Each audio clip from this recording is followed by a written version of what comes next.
Welcome to the Succeed Against the Odds podcast. My name is Francesca Anastasi, also known as Sabea.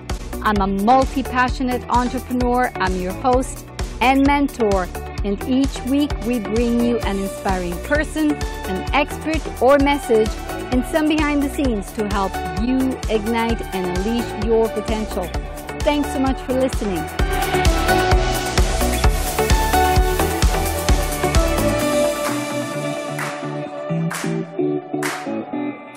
Welcome back to another episode of the Succeed Against the Odds show. Today, as my guest, I have here Chief Confidence Officer, Alyssa Dver. Welcome, Alyssa.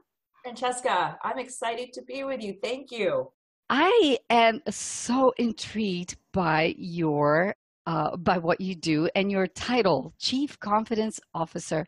Can you please give me and our audience a little bit of an explanation of what that means and what you do?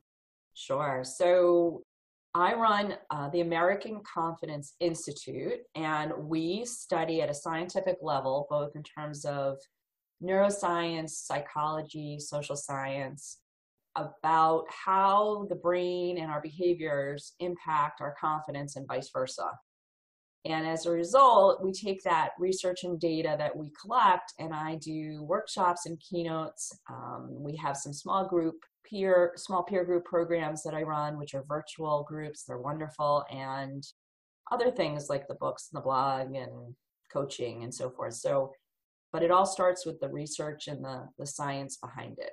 And how did you get into this? What led you to follow this path and create this company? Yeah, so, I get asked that a lot, and I always wonder if people are really like, that's nuts. How did you do that?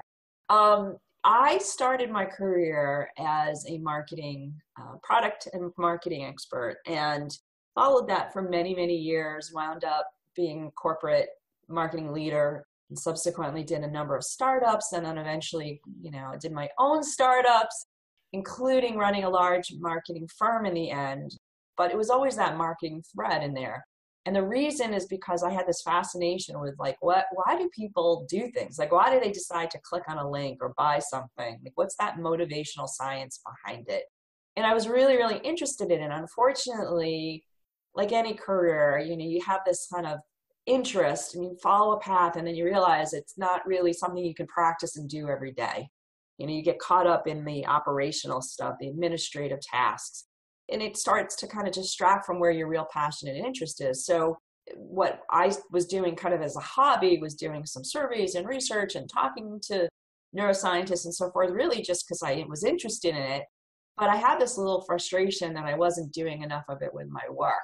Needless to say, while this was kind of buzzing about, my son, my older son, who's now 19, but this was back about 8-9 years ago now, was diagnosed with a neurological condition. And as a fierce mother, I really wanted to know not only about this condition, but what we could do. And for many years, we were directed in a traditional medical path, if you will. And for most people who are listening, what I mean by that is, whenever you go to a doctor, even a specialist, and you have some kind of a situation, particularly a life condition, they're going to treat it with pharmaceuticals. They're going to treat it maybe with some biomedical devices, and they're usually very reticent. They're a little bit, kind of poo-poo on anything that is not within that medical scope.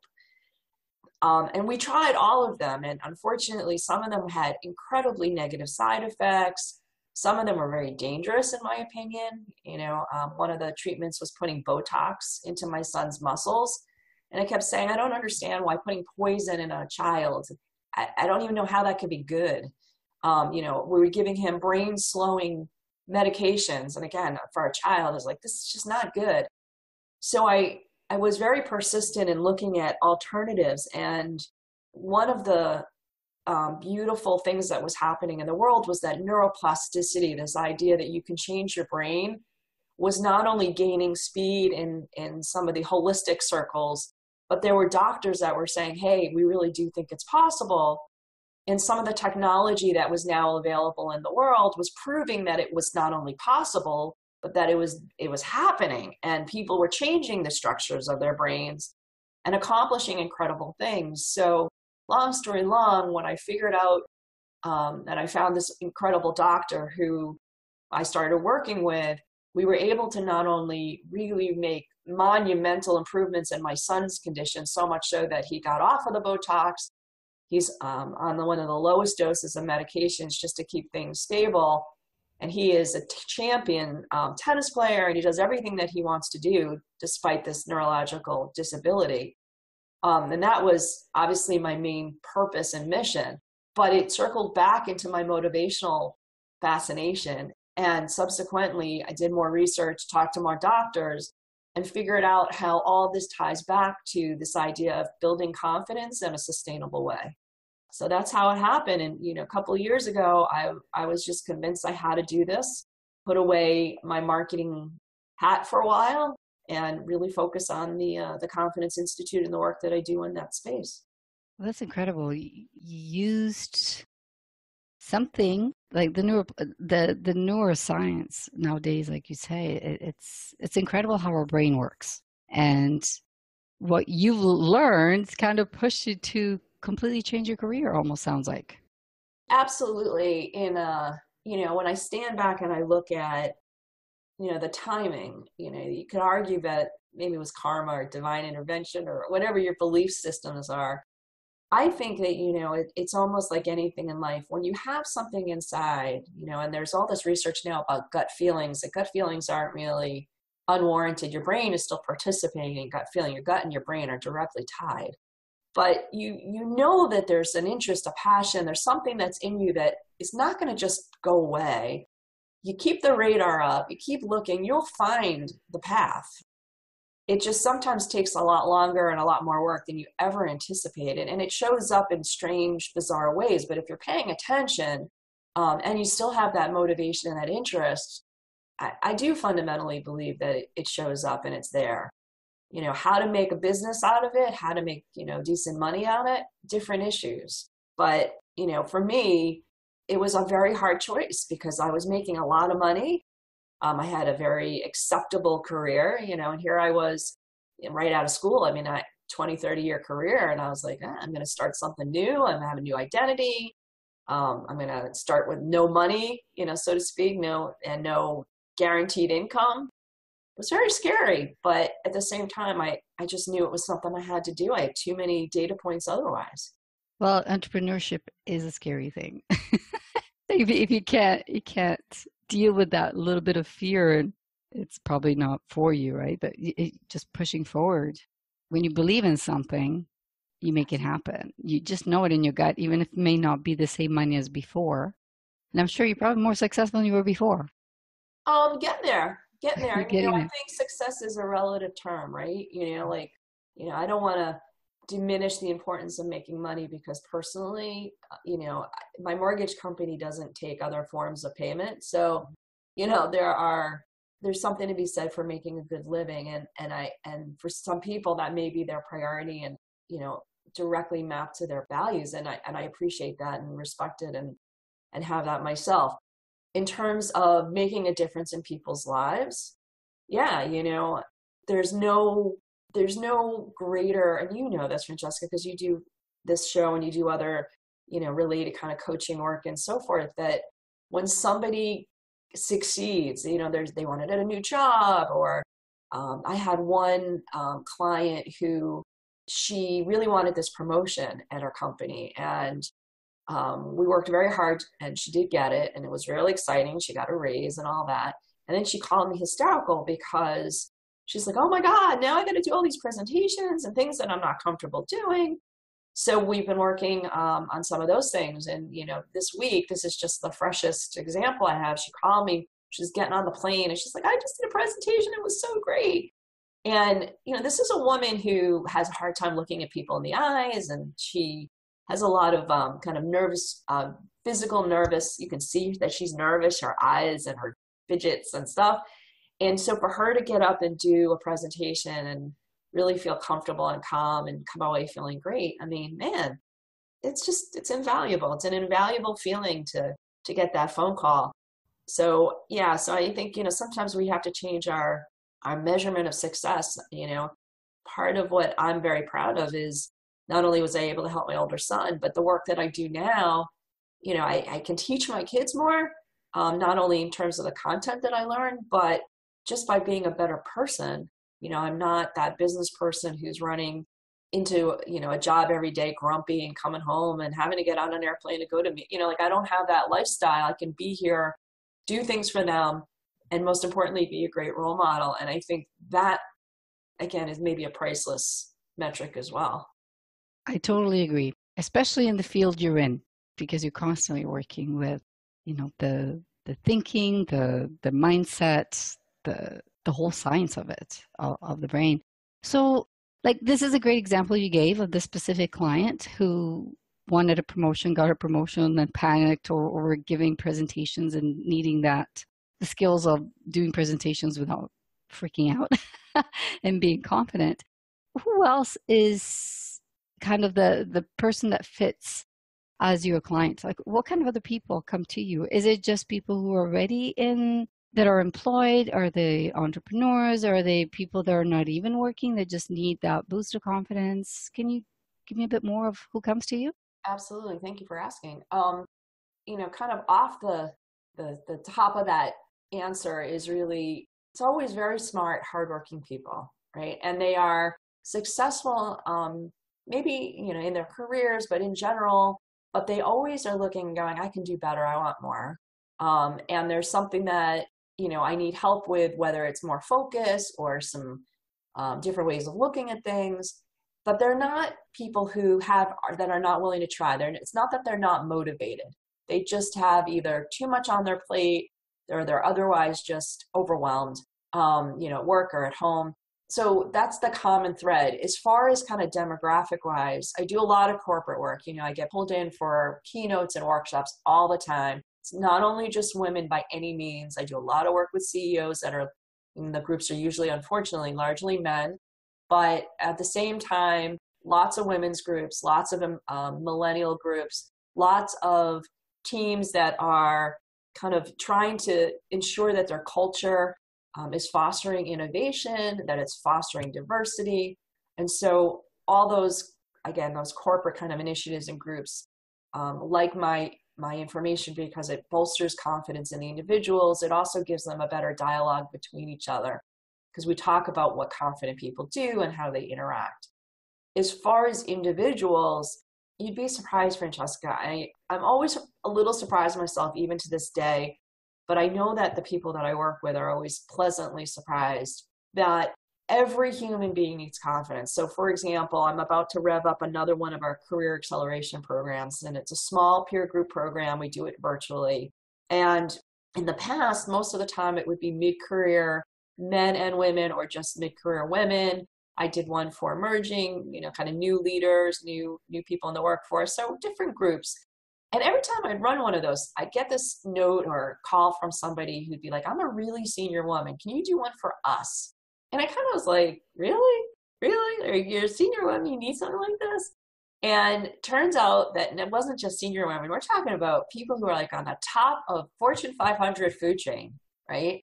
And if you think about it, they've gone through their careers, they've kind of learned how to be, executive presence, they've known how to play the politics in the game, and they've gotten to a position in their life, and they're looking around and they're like, this is just not who I am and what I want to be. And they may be 40, 50, 60 years old. And they're considering either a total career change within a corporate setting, maybe they're going from marketing to HR or whatever it might be. More likely than not, they want to start their own businesses. They want to live on their own hours, on their own terms, their own clients. And granted, a lot of them have never done that. So they're scared because they don't know what it looks like or how to do it. So part of what the attraction is not only getting the confidence to do it, right? Knowing that they can do it and they want to do it, but because of my marketing and entrepreneurial background, these classes teach them how to do it. So whether or not they actually do it is a different story, because part of this whole mindset is once you get somebody over the hump of, well, yes, you can do it, you're absolutely capable of doing it, they want to know what's going to be involved, right? Like, what's the investment involved? What kind of time? What kind of time frame can I expect? They have all these questions.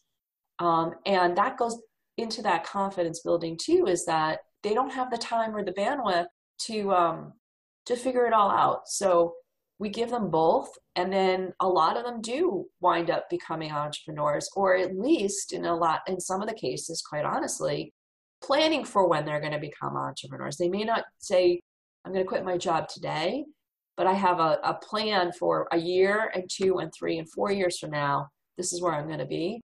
And when you have that plan and it's enough detail to make you know that you're capable and what's in store down the road with an honest, experience perspective, that's hugely confidence building. So it gives them the option, well, it gives them the confidence to see that the option is there, whether they choose to take it or not in the future. Right. But at least they feel comfortable with that, saying, okay, now I know what I need to do if I need to do it. Yeah. If I want to do it, and feel better about themselves, whether they do it or not. That's absolutely right. I mean, we do that in, like if you're a financial planner or, in different industries, we do it in work, for work with like what if scenarios and planning. We do all of that there. We may even do it in some of our personal lives, but us women in particular, are really lousy at doing it for ourselves as our career plan. And our career plan is not independent of our life plan. So it's really hard to do those kinds of things at work. You don't have the support. You don't have the freedom. If you're a VP at a big company or small company for that matter, you're not going to go to your peers. You're not going to go to HR and say, hey, I want to do a career plan. Like, it's politically dangerous. So, part of this whole surprise again is that there's this pervasive need for people to kind of take a little bit of time, get a little bit of help to put that roadmap in place. And then they can make a confident decision if and how and when to do it. Now, did I get that right? When you were explaining this a little earlier, you include your marketing in that program when you do that? Well, how can you not? I hate to say that everything's about marketing, but, like, for example, when people come to me, and it happens all the time, I have friends that, I've got the greatest idea for a new product, or I got a great idea. I'm going to become a coach. I'm going to become an independent. A friend recently who is an expert, she does assessments for school systems. And, so if your kid is having some challenges, she's a PhD, and she does these assessments to determine if the child has maybe an attention issue or some kind of learning disability or whatever. And she's been doing it for, 30 years. And she's like, I think I'm going to do my own practice. And so, my marketing hat comes out of the closet, and I'm like, okay, well, that's great. How are you going to market yourself? How are you going to get clients? What kind of phone system are you going to, all those questions that are both kind of marketing and entrepreneurial, you can't help it, right? You can't help it. You have that, when I say you can't help it, I can't help it. I have that need to kind of say to them, whoa, before you, walk away from your cushy job, or even if it's a little aggravating right now, before you jump ship, because as you said, Francesca, entrepreneurship is not just scary, it's ridiculously hard. It's not easy for anybody. So doesn't mean it's impossible, but it's not easy. And you have to have a certain stomach. You have to have a certain resilience. You have to have a certain support system, I believe. And I think, all of that kind of kicks in when somebody comes to me with an idea. I have another friend. She's awesome. She has this great dog product idea. And I said to her, I'm like, it's great for people like you, but you got to make sure that there's enough of a market out there that is going to pay for something like this, because you're not doing this just for your own dog, right? She's like, yeah, that's a good point. So, and she had no idea. She used to be an HR person. She has no idea how to kind of test a market, right? So that just becomes part of the conversation for sure. No, I think the combination is absolutely brilliant. That's why I went back to it. And I'm like, when you were saying earlier, you said, you left your marketing career and then you switched to this. And in the back of my mind, I kept thinking, I wonder if she uses any of that marketing expertise in any of the programs. So you do that, which I find is absolutely brilliant. Because when I work with my own clients, I find that is one of the things, like you said, they all have this great idea, they all have these businesses, but the one thing that a lot of them fall short on is the marketing. And as you know, I personally feel that marketing is like the lifeline of your business. If you don't market, you die. You need it, right? Right. So brilliant. Totally love that. Well, and it's funny that I appreciate you saying that so much. One of the classes that I teach very often, and I do this at some really incredible places like MIT and Wharton on a regular basis, is we do pitch confidence. And, one of the things about, presenting is one thing, right? I'm a professional presenter. I present keynotes, like I mentioned, all the time. So, standing on the stage or even in a small venue, presentation skills, a lot of people are out there coaching and classes and books and yada, yada. And I've read my fair share of everything and attended my fair share of boot camps. But one of the things when you're pitching, which is different than presenting, is you get one shot. You're either going to get somebody to buy or take action, whatever, if you're asking for investment money, whatever the case is, you're either going to get them or you're not going to get them. Presentation, you leave, somebody's like, yeah, it was good, or it wasn't good, it was great, whatever, you get a reaction, but you don't fail necessarily. You go to pitch and it's make or break. And so the interesting thing is when I was looking at various coaches and classes and so forth on the pitch side, they're also concerned with kind of what I would consider the marketing or the message, right? So, what product do you have? What's your competition? How are you going to sell? All those, and they're very, very important, right? I work with a lot of accelerators, always have, and very important. But if that's not coupled with your communication ability to be confident, and what I mean by that is you as the entrepreneur have to have in your bones confidence about your business, about the viability of your business, and about the benefit of somebody either giving you money or buying what you're selling. You don't have that confidence and it doesn't show up when you present/pitch, you're not going to win. So again, it's another interesting sync point between the marketing and presenting. And, one of the things that I think is becoming even harder in today's world is nobody believes anything in email. They don't believe any marketing stuff, right? Your website, social media, we're all kind of skeptical. And yet when you present, when you pitch, when you do video, I'm hoping some of this is coming across even in this audio format. You certainly judge people by their confidence. And there are certain things we do in the way we speak, the way we move, all these other things that are tells whether or not we feel confident. So the marketing is great, but I know that what makes it really work, particularly when you're in a situation where it's make or break, is not just the marketing. It's got to be partnered, like you said, with the confident mindset. And confidence, if you don't show confidence, you lose credibility, or you don't have credibility. It's hard to believe someone who's not confident, in my opinion, right? Especially if if somebody's doing presentation, in my opinion, this is just from my perspective. Yeah. If I see somebody doing presentation, it doesn't matter how much they believe in the product. If they don't appear confident while they're talking, to me, that appears as if they're not credible, because maybe the way they're shuffling their body, it just makes you think that maybe not. Right. I don't even know how to put it in words, but do you know what I mean? Oh, absolutely. I mean, this is what we study as part of our institute work is we look for, so, there's what we call inner confidence. There's things that you can do, and this is part of the neuroscience. There are things that you can do. There are mindset things. There are actual tips and tools and techniques that we use to help people raise their level of thinking. We call it higher power thinking. And that allows you to be more confident in a moment, but also when your confidence starts to feel a little sagging, maybe something happened, you get, somebody says something or something happened in your life and your confidence gets that kick, how do you get it back up to a higher level? So that's the inner confidence stuff, right? If you don't have that outer confidence things, if I say to somebody, give you an example, don't pace, right? Don't pace when you present. You can learn not to pace, perhaps, but it'll manifest, your nervousness, your lack of confidence will manifest in some other way. People will see it.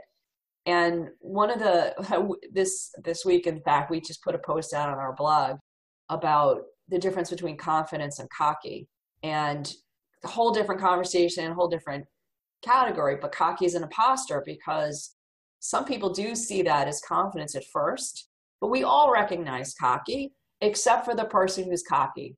They really think to some extent they're getting away with it, but underneath it, the reason why they're cocky is because they're not confident, right? So we all do see it. We recognize it. We can smell it. Walk tonight, Francesca, if you're going to a restaurant or something, you go into a place where there's a bunch of strangers, you just look around the room, you can see confidence. You don't even have to talk to the people. Yeah, it's evident. Oh, yeah. So can you give our audience a tip that works for everyone across the board, whether they are not working, whether they work for a company, or whether they are entrepreneurs? Just a tip that can make them give a little boost on their self-confidence. I'm trying to figure out which is like kind of the one. But we do have, quite a few. And the ones that I think is my favorite is what's called using a structure, because it's so bloody easy. And some of you may even do this and not be aware that you're doing it. And it's really powerful when you are aware. And what a structure can be is, the idea of a structure is, it's a way to wake up your cognitive center, your prefrontal cortex, which is in the front of your brain, the front of your head, like behind your forehead. And that's where all your rational, analytical abilities are. It's in the prefrontal cortex. And when you do that, you take control of those thoughts. You're actually working on the thought, as opposed to letting it fall in the bottom part of your brain, which is where your autonomic, your survival instincts are. And so when things fall into that part of your brain, the lower part of your brain, you actually act very rashly. It's almost as if you're not thinking, you're just reacting, not thinking. So the whole name of this game is bringing control to the front part of your brain. And one way to do that is to use a structure. Now, a structure can be a picture, a photograph. It can be a piece of music. It can be a memory even. It doesn't have to be something you look at or see. It could be a lucky charm. It can be anything that has that moment of reminding you that you are good, that you've done something like this before. So for example, if you're about to give a presentation, maybe it's a picture of you doing another presentation, or maybe a LinkedIn review that somebody wrote saying how much they loved your presentation last time. And it brings it to the front part of your brain where you can remind yourself and go, as nervous as I am, I've done this before and I can do it again. That is a very simple trick. If you look at athletes, sometimes they'll have a picture of themselves winning a previous award, or they do, they walk up to the plate in baseball and they do all these crazy warm-up routines. It's not because they're really stretching their muscles. They've been stretching their muscles for the last 2 hours. They're there because that routine is a way for their brain to go, okay, you know what, we can do this.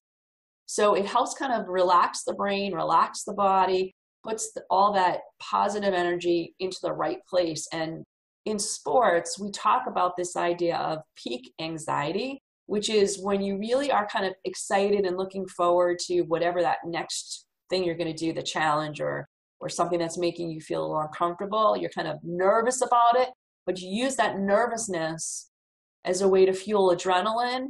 And at the same time, when you put it in the top of your brain, you are calming the brain down, you're calming the rest of your body down, calming down the autonomic system, suppressing the things that make you really nervous, and the neurotransmitter called cortisol, so that you're not sweating and palpitating and getting all kind of out of control. You're actually maintaining control while still having high energy and enthusiasm for that thing that you're about to do.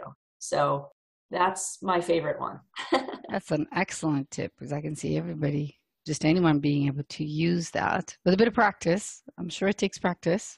Well, sort of, I'll give you an example. One of the clients I've been working with, we decided to put a picture of her daughter right on her laptop, like a physical picture. So when she opens the laptop, before she boots it up, she looks at the picture. And the reason is she's having a hard time kind of with executive presence. And one of the exercises that we did to try and make it a little less about her, because that was part of her issue. She was felt guilty.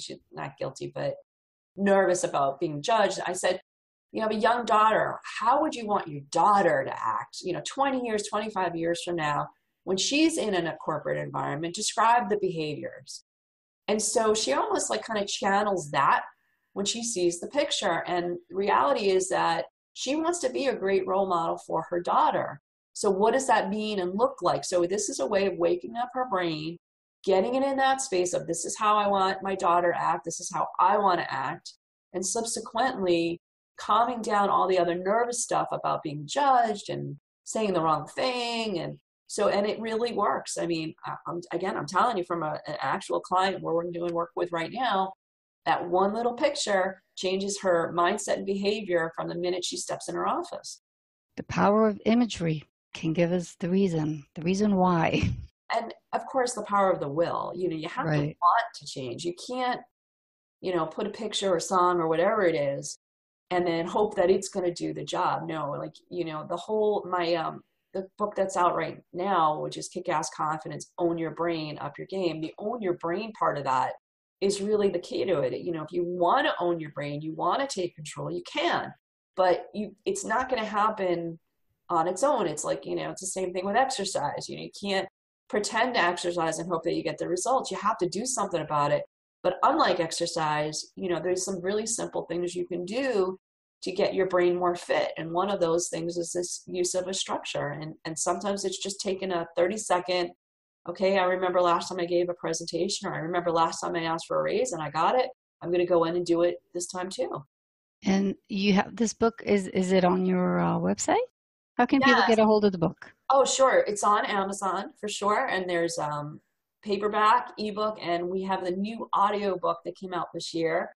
And the audiobook actually has some new content in it because, of course, when the book came out in 2016, a lot has changed in the neuroscience world. So we're certainly excited to have the audiobook with new content. And as you and I were chatting before we started the podcast, I'm working on a new book. So people should sign up on our website just so they can hear about the new book when it's ready later in the next several months. And so that's going to make book number 7 that you've authored. Yeah, book number 7. I don't know if it's a good or bad habit, but I do enjoy the process. That's incredible. A lot of people struggle with that one. So good on you.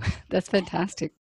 You have other events. You had mentioned to me before we started the recording that you also have a program for existing coaches. We do. So one of the first programs that we rolled out was called the Confidence Coaching Certification. And the International Coaching Federation gives credit for it. It's an approved course under their continuing ed. It's 6 continuing ed credits for people who go through it. And it's so easy, but it's so powerful. It's 2 sessions. We do them in consecutive days. They're 3 hours. Everyone attends through video conferencing. And so we get people from all over the world. It's really fantastic, literally every corner of the universe.